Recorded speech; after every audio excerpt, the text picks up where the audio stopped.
रसखान 1533 से 1618 ई। अधिकतर विद्वानों ने इनका जन्मस्थान पिहानी, हरदोई माना है। कुछ विद्वानों ने प्रेमवाटिका के आधार पर दिल्ली छोड़कर गोवर्धन धाम जाने के उल्लेख से इनका जन्मस्थान व प्रारंभिक निवास दिल्ली अथवा उसके आसपास माना है। इनका मूल नाम सैयद इब्राहिम था। विजेंद्र स्नातक इसे सही नहीं मानते। प्रसिद्ध है कि इन्होंने गोस्वामी विट्ठलनाथ से दीक्षा ली थी। रसखान तुलसीदास के समकालीन थे।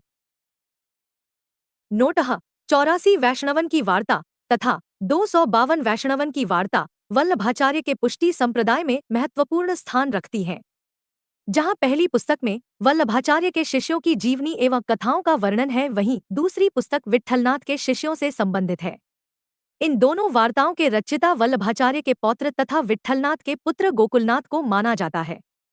हालांकि अधिकांश विद्वान 252 वैष्णवन की वार्ता को गोकुलनाथ की रचना नहीं मानते और कृष्ण भक्तों के समान इन्होंने गीतिकाव्य का आश्रय न लेकर कवित्त सवैयों में अपने सच्चे प्रेम की व्यंजना की है। रामचंद्र शुक्ला 252 वैष्णवन की वार्ता में भी उन्हें वल्लभ संप्रदायानुयायी माना गया है। ये व्रत से बहुत प्रेम करते थे। इन्होंने कृष्ण भक्ति काव्य की पद परंपरा को छोड़कर कवित्त सवैयों का मार्ग अपनाया। कवित्त सवैये के अतिरिक्त उन्होंने दोहों की भी रचना की। इनकी भाषा शुद्ध, परिमार्जित, साहित्यिक ब्रज है।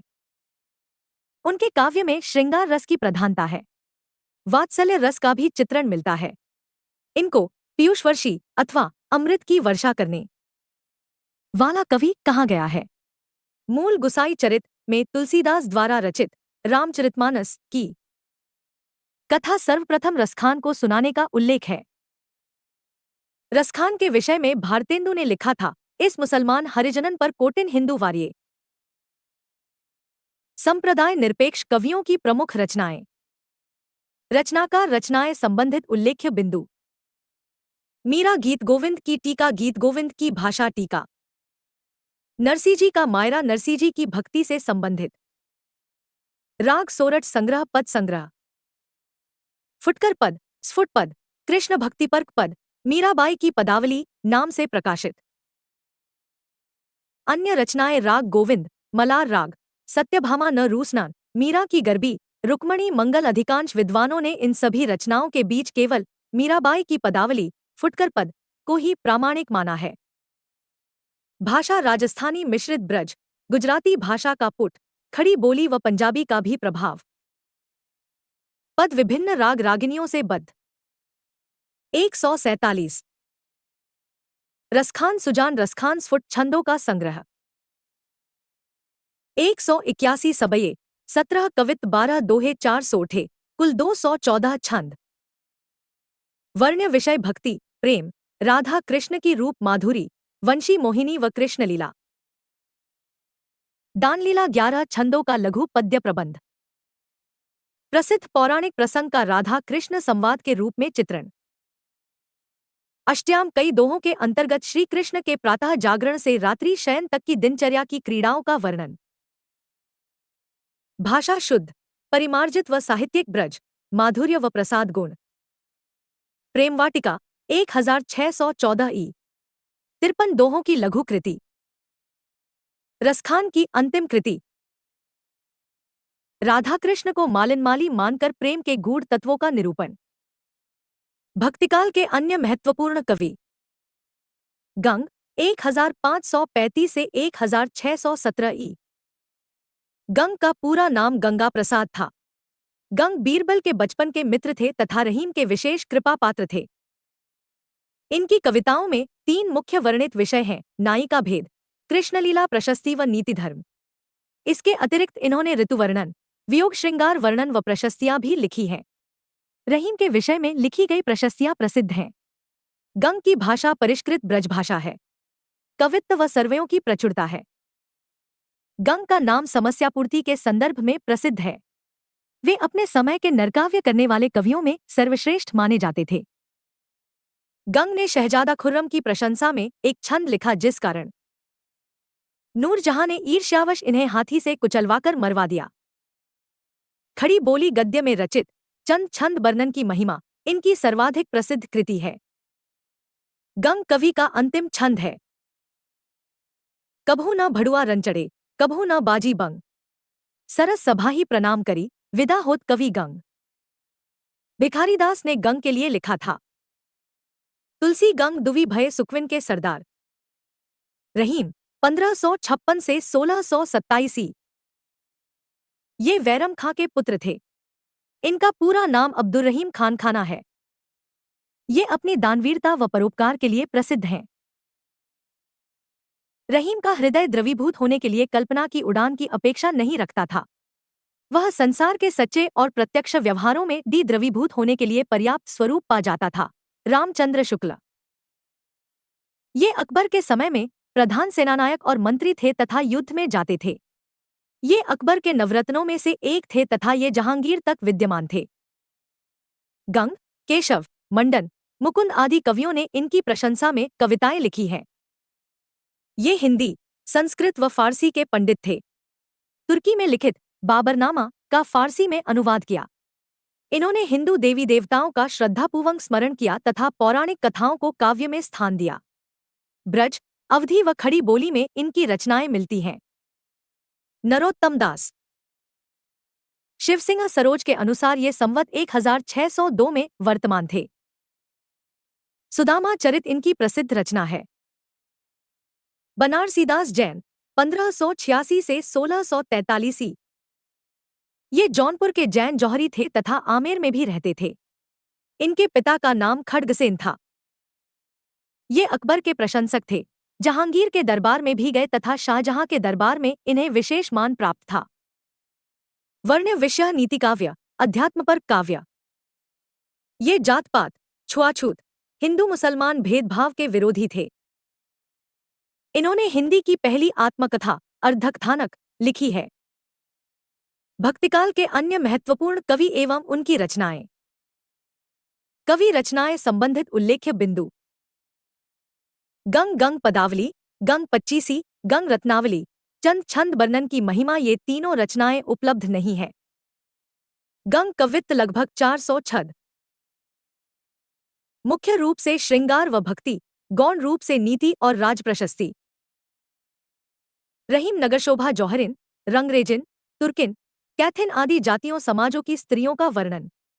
अकबरी दरबार की श्रृंगारिक भावनाओं व मीना बाजार का चित्रण। भाषा ब्रज, छंद दोहा। बरवे नायिका भेद नायक नायिका वर्णना लक्षण नहीं, केवल उदाहरण। अवधी भाषा में लिखा प्रथम रीति निरूपक ग्रंथ। इसकी रचना संस्कृत के भानुदस की रसमंजरी के आधार पर हुई है। सखी वर्णन।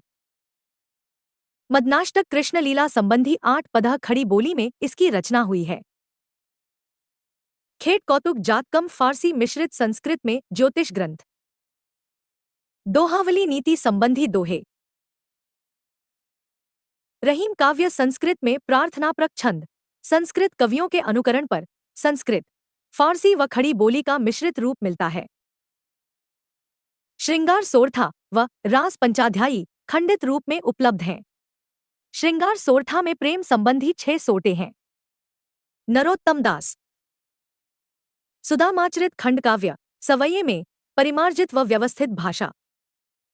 ध्रुवचरित खंडकाव्य, अनुपलब्ध। विचारमाला। बनारसीदास नवरस पद्यावली कुंदकंदाचार्य कृत ग्रंथ का सार।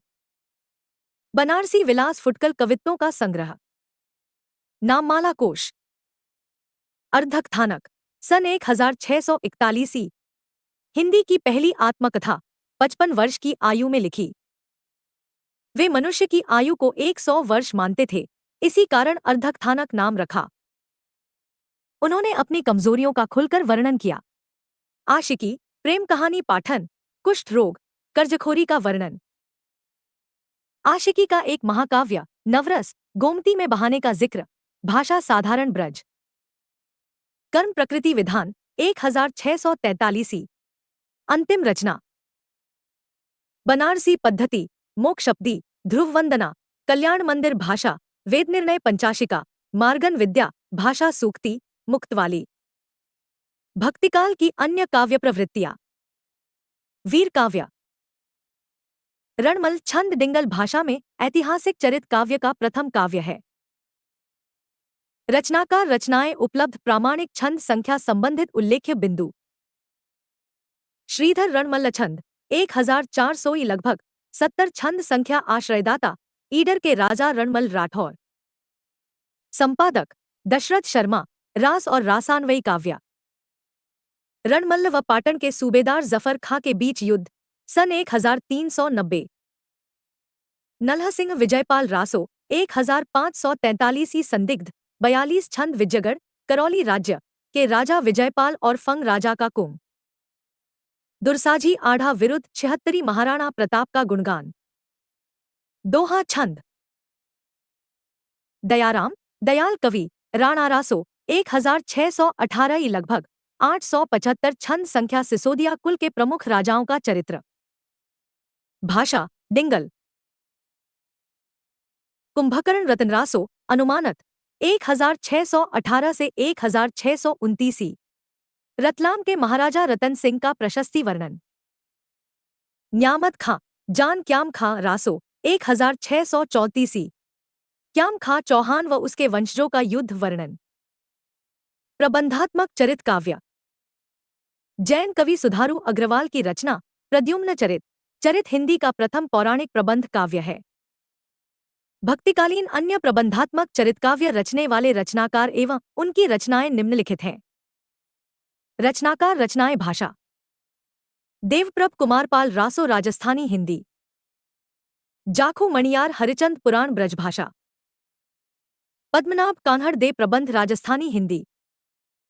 गौतम रास अपभ्रंश प्रभावित राजस्थानी हिंदी। शालिभद्र सूरी पंचपांडव चरित राम अपभ्रंश प्रभावित राजस्थानी हिंदी। कृपाराम हित्तरगिनी 1541। कृपाराम। चंद्रबली पांडेय व हजारी प्रसाद द्विवेदी इस कृति पर बिहारी का प्रभाव मानते हुए इसका रचनाकाल सन